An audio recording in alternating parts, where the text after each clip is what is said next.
disebut tu. Tak dapat tidak, dia kena belajar sikit. Bila bab belajar ni, selalu saya pesan gini, zaman kita tuan-tuan adalah zaman fitnah bab ilmu. Jadi hati-hati tuan-tuan belajar, tuan-tuan pergi ambil sumber hukum tentang mana. Kasa kita adalah mengikut siapa yang agama kita ambil daripada dia. Saya mengaji dengan tok guru pondok, saya dapat cara pondok. Tuan-tuan boleh tengoklah ustaz-ustaz yang kat sini, yang mengajar, sebut ustaz mengajar sana. Ustaz-ustaz yang mengajar style moden, dia mengajar style moden. Mesti macam tu nya. Kalau jawapan pun dia belajar dengan ustaz moden, dia pun dapat cara moden, dia akan jawab moden. Kalau dia jawab cara pondok, mengaji cara pondok, dia akan jawab cara pondok. Sikit dengan nelayan tuan-tuan, nak ikut hak mana, hak moden ke hak pondok? Nak jawab pun tak tahu ni. Tak erti nak menilai. Orang kata nak kata pondok pun sebab salah, menampak macam kolot. Orang nak moden, pergi ambil moden. Kita kalau ikut kaedah, dia bukan kira istilah moden ke kolot, dia kaedah betul tak betul. Macam mana nak tahu betul tu? Tu yang tu kita punya tanggungjawab ilmu pergi ngaji tu. Saya selalu sebut dengan bahasa Inggeris ni, ensure yourself you get information from the right person. Ensure yourself. Baik. Yang tu yang kena belajar tu. Bila belajar tak betul tu, tu yang pening. Baik, macam mana pun asal yang sebut, wajiblah belajar semua bab yang disebut ni, sembahyang, zakat, puasa, haji. Begitu juga beberapa abwab lagi yang tersebut dalam kitab ni. Tuan-tuan kaji pergi selak tengok. Nak kata gini, kalau boleh selak kali pun, boleh baca kali pun, faham belum tentu. Pasal jawi dia jawi klasik. Tu yang kata mengaji walaupun boleh baca tapi faham belum tentu. Pasal antara sebab faham ni atas sebut ulama, Rasulullah pun pernah isyarat, kata al-ilmu bita'allum, ilmu dengan belajar. Belajar mesti ada proses, mengajar dan belajar mesti berlaku proses ta'alam, ta'allum. Ta'allum ni maksudnya ada proses interaksi, dengar, baca, faham, soal, jawab, tu proses. Rasulullah pun belajar dengan Jibril. Dia tak tunggu ilham dapat tak, dia pergi belajar. Tengok Rasulullah belajar macam mana, dengar, hafal tu. Sekali Jibril baca, tak pernah tanya. Tapi Rasulullah dia tak tahu menulis, satu dia hafal terus. Jadi tuan-tuan tak ada tulisan tu, tak ada catatan tu, belajar style Rasulullah tu, tahniah lah. Pasal tuan-tuan dengar hafal, tak ada catatan. Rasulullah pun walaupun dia tak ada catatan, tapi dia balik macam mana? Sahabat catat. Kalau tuan-tuan nak buat, tirulah Rasulullah bagi habis, jangan tiru dekat tu lah. Jadi balik, tuan-tuan balik, cerita kat isteri tuan-tuan. Pagi tadi ngaji kat ustaz, dia ada cerita usul awal-awal lagi, dia kata usul dengan furuk. Usul macam ni, furuk macam ni. Usul ni bab akidah. Akidah ni usul, bab fiqh ni bab furuk. Tasawuf, tu bab tasawuf. Ada dia cerita usul ni macam ni, furuk ni macam ni. Catat. Aku tak catat dia, aku hafal semua. Mu catat, mu tulis. Jadi apa-apa so ingatlah itu ada cerita bab ni, buka balik catat. Buka. Ada tempat rujukan. Ni mu hafal itu, balik mu tak catat. Tu. Bini pun tak ngaji lah tu. Dia pun tak catat lah, sopan dengan mu kat ngaji. Jangan dua-dua bodoh. Saja saya nak spot tu kan. Pasal format belajar tak betul. Tak kerti nak ambil balik. Tu pun tanya ni, sehari turun tangga tanya, tak kerti lah. Siapa? Dia belajar freehold. Sikit lah saya buat tu memang. Saya ngaji dulu pun Tok Guru duk sepak selaris. Yang ni saya sepak selaris. Okey, sambil-sambil tu. Dan okey, siap. Jadi kalau saya nak sebut ni, pergi selak-selak tengok kitab pun agak-agak banyak benda lah ni. Ya, banyak benda. Satu kaedah dia, nisbah kita punya tertib. Kalau saya ni, saya ngaji secara pondok, dia tak langkau, dia baca sebiji gitulah. Macam mana pun ada masalah. Setiap masalah kita nak buat, ada benda tak selesai, tak faham cara pelaksanaan dia, wajib tanya. Tu kaedah dia. Jadi sebelum apa kita nak masuk buat, kalau tak pernah belajar, tak faham, tanya. Dan tanya, tu saya sebut, ensure yourself you get information from the right person. Katalah nak masuk depan ni, bab fiqh, Bab kekah dengan korban. Kekah nak buat, korban nak buat. Kekah pula dulu mak pak aku susah, aku tak biasa buat kekah lagi. Tapi nak buat korban, adakah dituntut korban ke kekah atau dua-dua sekali, ataupun kekah ni zaman kanak-kanak dulu dah tua ni tak payah duk kekah lah, ataupun combine sekali, dua dalam satu, korban and akikah in one piece of akikah, satu part daripada akikah, satu part daripada lembu tu atau seekor kambing, two and one, kekah and kurban. Macam mana? Sikitlah isu-isu tu. Yang tu pun isu terdekat yang saya ada orang tanya lah. Yang tanya pun orang mukarrabin dengan saya tanya, boleh ke ada ustaz dalam TV kata boleh. Duk rasa lega saya lah. Pasal apa? Dia kata apa susah-susah, tak dulu tak buat kekah lagi ya, buat kekah dengan korban sekali ya. Satu bahagian boleh, dah boleh. Ada ustaz macam tu. Ada ustaz pasien lain pula dia kata macam ni, kekah ni zaman kanak-kanak ya, kan gaduh tu buat. Jadi tak ada buat dulu, sudahlah buat korban lah. Macam mana ni? Kekah kena buat. Soal macam ni tu, sajalah saja usik bab tu sikit kan. Pasal saya saja nak pergi jumpa bab tu, susah saja pergi lambung kek. Korban dengan kekah nak buat mana dulu patutnya? Kekah lah dulu. Dan kekah ni waktu kita kecil tak balik lagi tuntutan kekah kat mak pak kita. Bila kita balik, mak pak tak buat lagi, dia beralih tuntutan akikah tu dekat kita. Tu hukum fikah yang ada. Jadi ayat yang kata tuntutan kekah ni dekat kanak-kanak aja, lepas tu dah balik besar ni nak kekah nak tak apa lagi, dak mau bodoh pun tak faham mak tu, yang ada keluar hukum sendiri. Jadi dah balik, dulu mak pak duk susah, tanya dah mak pak lah ada lagi. Kata tak tanya tak apa lah, mak pak kami tak ada lah, kenduri dengan tok bidang pun tak buat. Kan ada duit. Tambah nak cari kambing apa tak ada lah. Ni lah kami bawa berduit sikit. Tu nak buat macam mana? Kekah dulu. Dan kekah pun kali lah. Untuk korban, kalau boleh buat dua. Kekah satu, korban satu. Tapi combine sekali, tak boleh. Sembahyang zuhur, qabliyah zuhur, qabliyah subuh.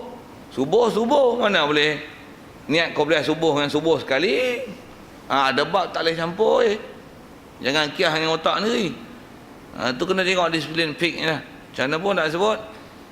Antara kekah korban, dahulukan kekah. Untuk korban, tangguh dulu.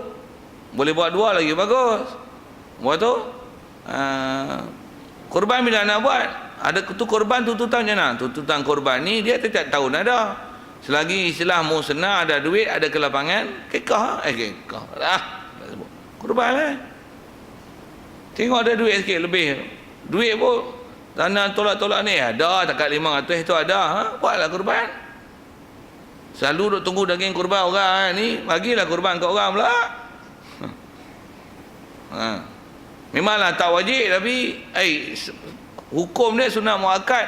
Macam mana tak buat, tak pergi sembahyang raya, sedangkan boleh pergi sembahyang raya. Ni boleh buat korban tapi tak buat korban. Macam tu lah hukumnya. Mu tak buat tu, memanglah tak haram, tak berdosa. Tapi istilahnya bermudah-mudah, tasahul biddin. Mudah-mudah dengan agama. Patutnya kita boleh buat. Memang mampu buat tapi tak buat. Boleh main sembahyang jemaah. Duk pun sebelah rumah buat masjid tapi tak mari. Mu bermudah-mudah dengan agama. Mu tak ambil berat dengan agama. Pahala punya besar, tak ada hati langsung nak buat agama. Jadi apa mu ni? Tu ayat dia tu.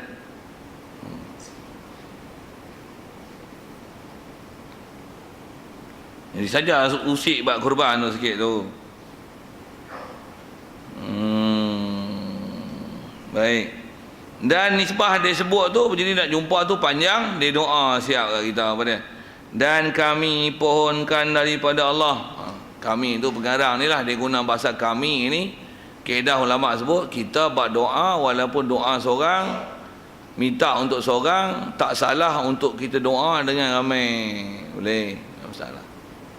Begitu juga kalau ada doa bunyi untuk seorang, tapi kita pakai untuk ramai. Pasal apa guna untuk seorang? Pasal kita baca tu ayat Quran. Bila ayat Quran, memang lafaz dia tu lafaz mufrad, bukan untuk jamak. Kaedah sebut ulama, ittiba' khairun min ikhtira'. Kita ikut apa yang ada dalam Quran tu walaupun lafaz dia mufrad, lebih baik daripada kita reka pergi ubah dia buat jamak. Walaupun betul dalam bab dia punya domain ganti nama dan sebagainya, tapi ikut lebih baik daripada kita ubah. Apatah lagi bahaya dia ubah, duk ingat ubah Quran lagi yang niat itu. Kalau kita ubah jadi mufrad, jadi jamak atas kaedah doa, bukan ubah, itu istilah berdoa. Tapi kalau ayat Quran tu tuan-tuan niat tuan-tuan ubah ayat Quran mengubah walaupun satu huruf, kafir.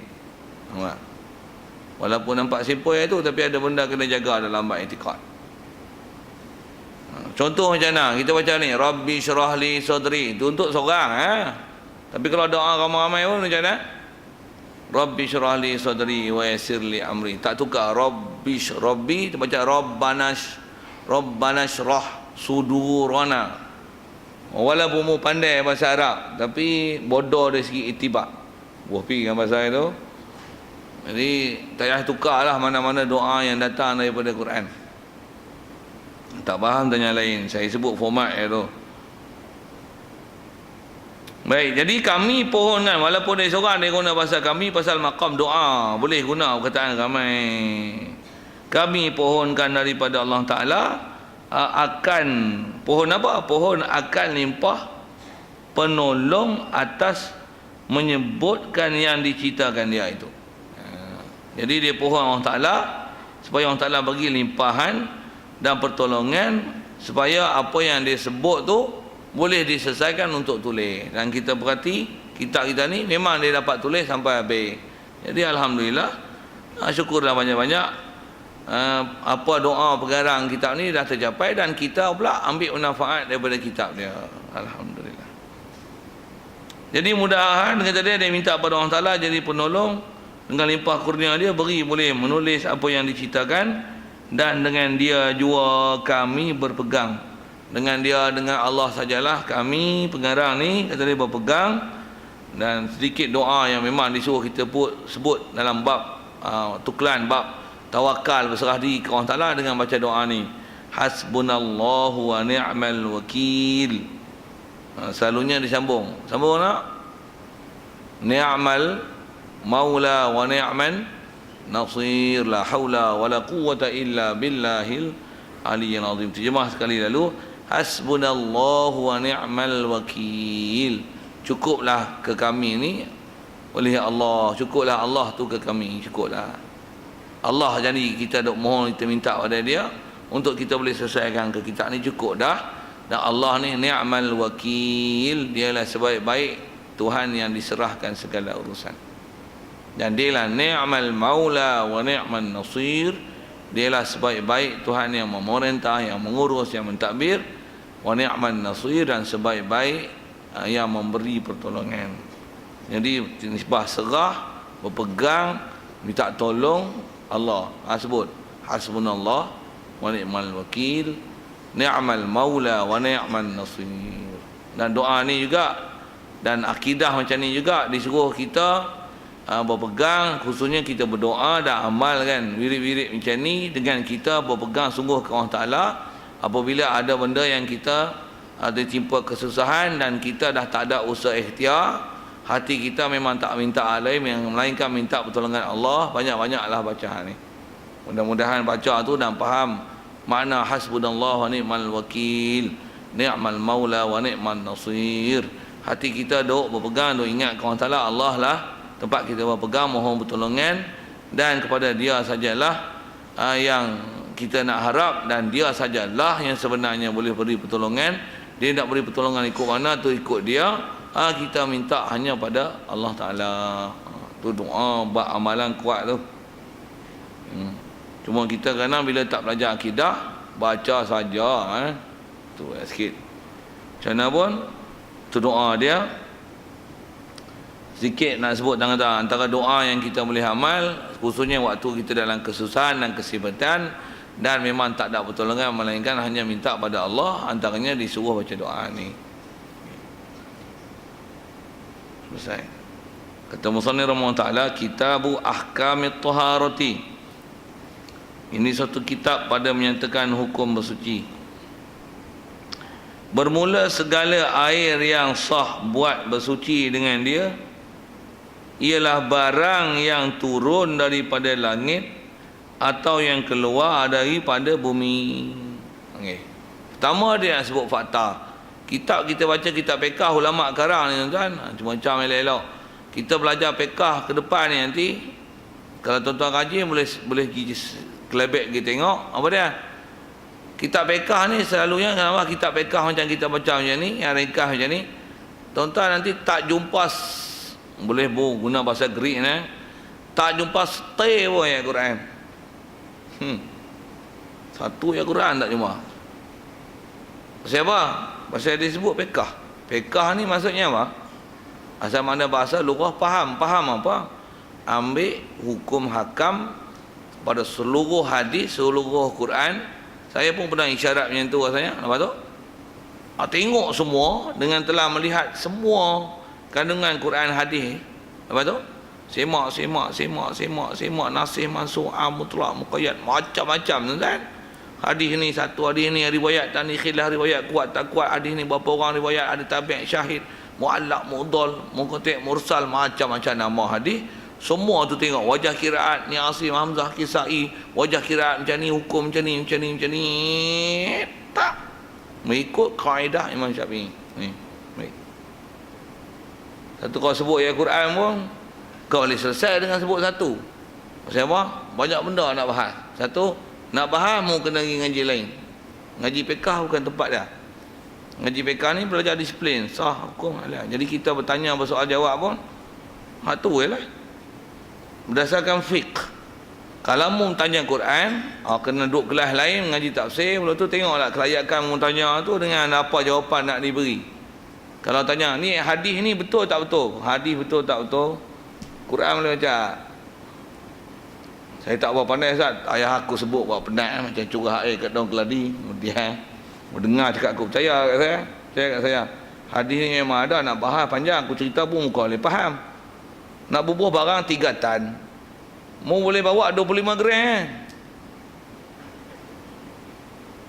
Mana nak support kan? Tuan-tuan beli Samsung bodoh, Samsung Neo tu.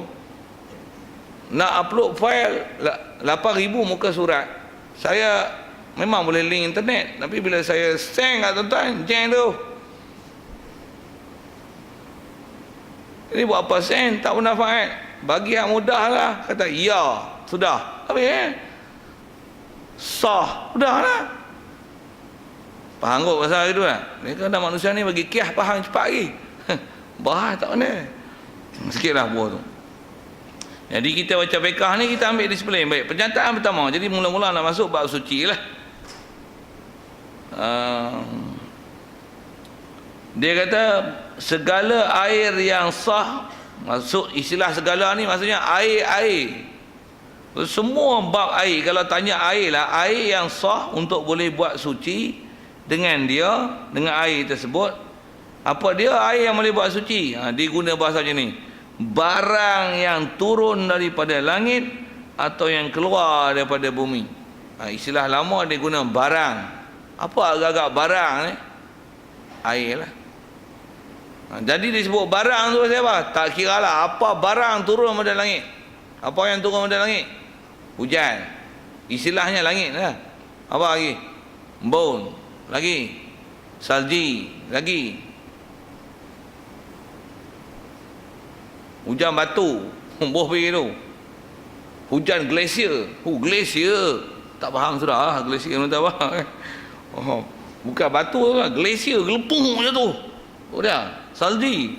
Jadi apa yang main pada langit? Sekalipun. Jadi yang sebut ni masalah bersuci lah. Sekalipun mengikut kajian sains, dia kata air hujan kita berasid. Kalau bincang atas masalah bersuci, sah bersuci. Pasal kita bincang bersuci. Tapi untuk bab buat minum, yang tu bab lain lah pula. Pasal tak semestinya boleh buat bersuci, boleh buat minum. Belum tentu. Dan beritahu juga tak semestinya boleh buat minum, boleh buat bersuci. Ada benda yang lazim, tak berlaziman tu. Dua-dua belah tak lazim. Maksudnya taklah bila bersuci boleh minum, Taklah boleh minum, boleh buat suci. Dah. Yang tu yang kadang dia terpehot belah otak tu. Nak basuh tangan, air tak ada. Tengok ada air sirap je lah.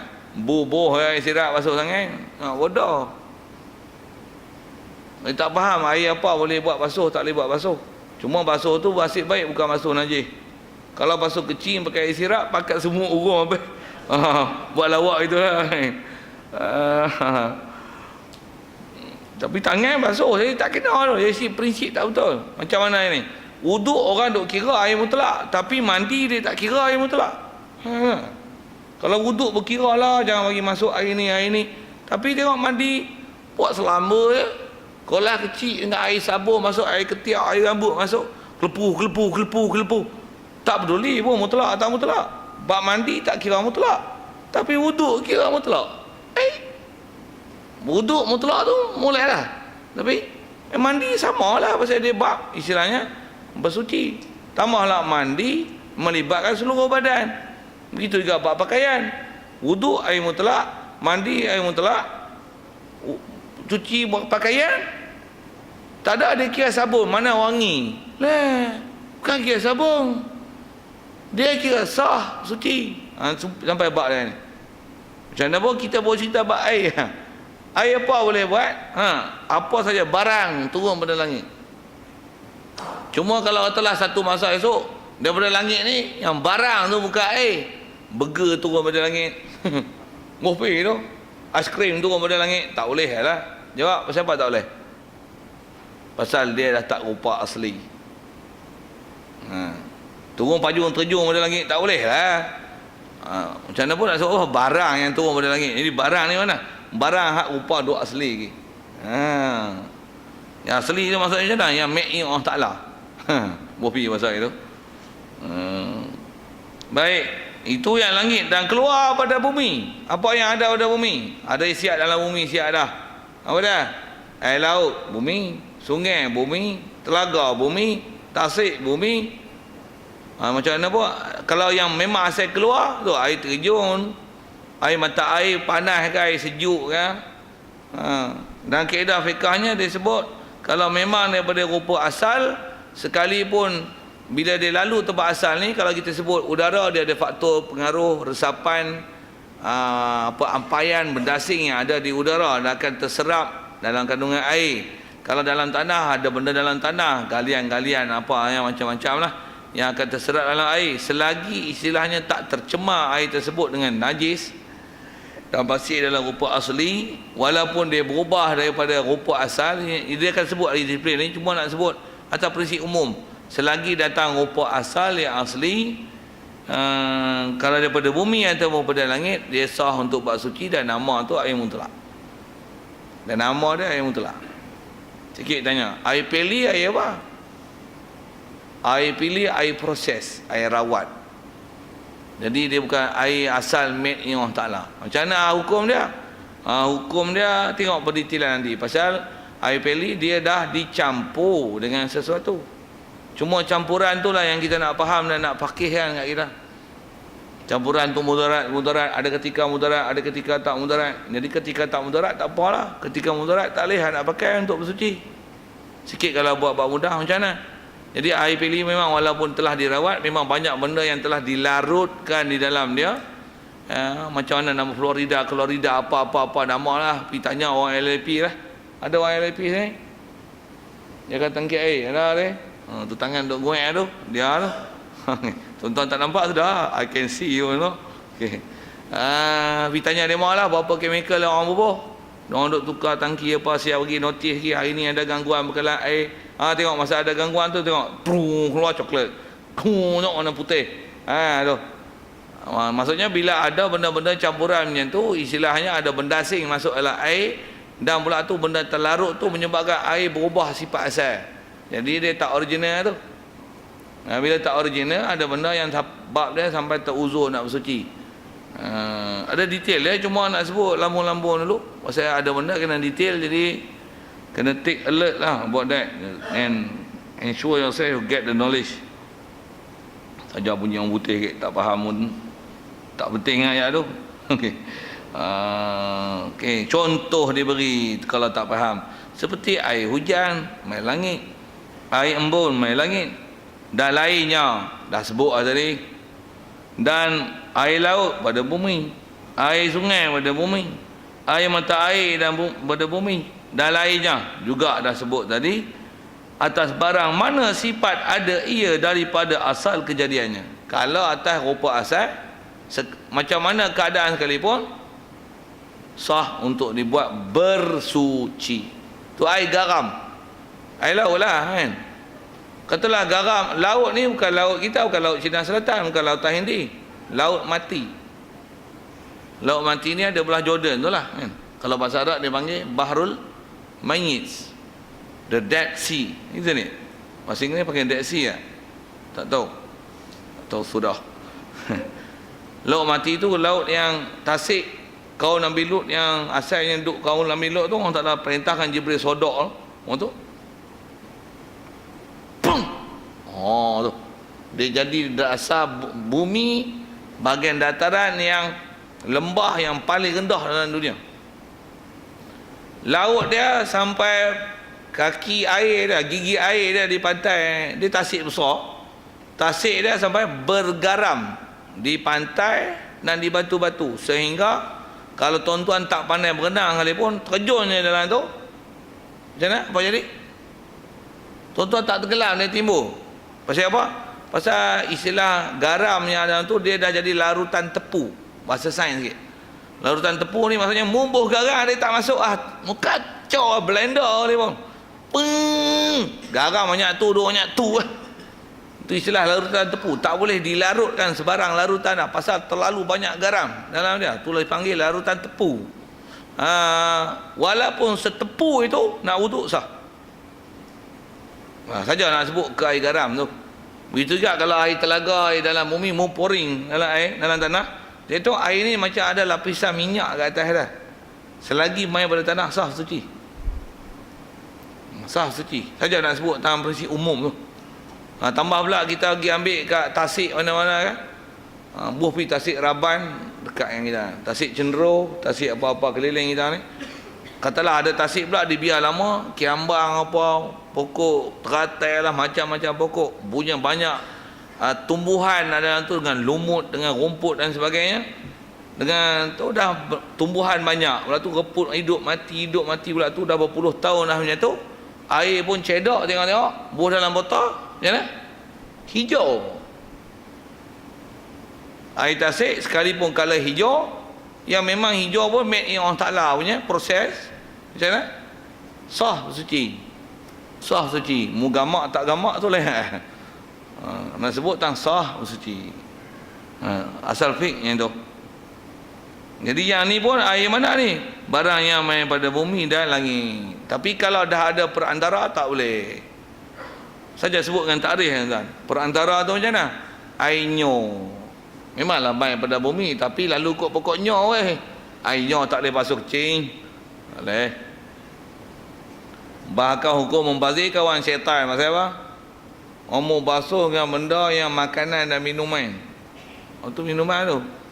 Air minuman tak? Air memang minuman. Tapi air tak boleh minuman, air tak boleh buat basuh kecing. Takkan nak basuh dengan minyak petrol. Sikit dengan pasal tu. Tapi air nyo tu tak disuruh pun basuh kecing. Apa nak sebut ni? Air nyo tak boleh, air tebu tak boleh, air kaktus tak boleh, air yang ada dalam batang-batang pokoknya tu.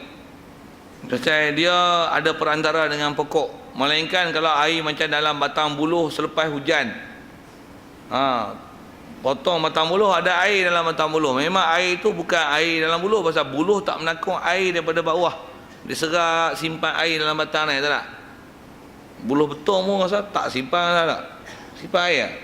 Maksudnya kalau tak ada hujan, dia serak air dalam takung betung tu, ada air tak? Tak ada tak? Hujan baru ada air. Itu air hujan apa dia? Itu sah untuk buat suci. Pasal sebenarnya dia air hujan yang meresap masuk dalam pokok dan tak melalui proses serapan daripada akar naik ke atas.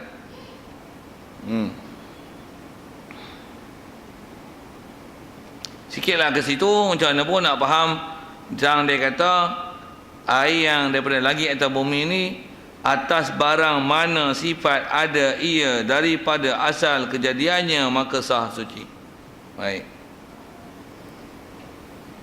Kemudian adalah air terbahagi ia atas 4 bahagi. Okey, yang ni dia sebut pembahagian. Pembahagian tu dari segi nama dan hukum.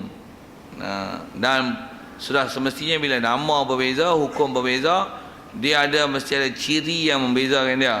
Cuba tengok.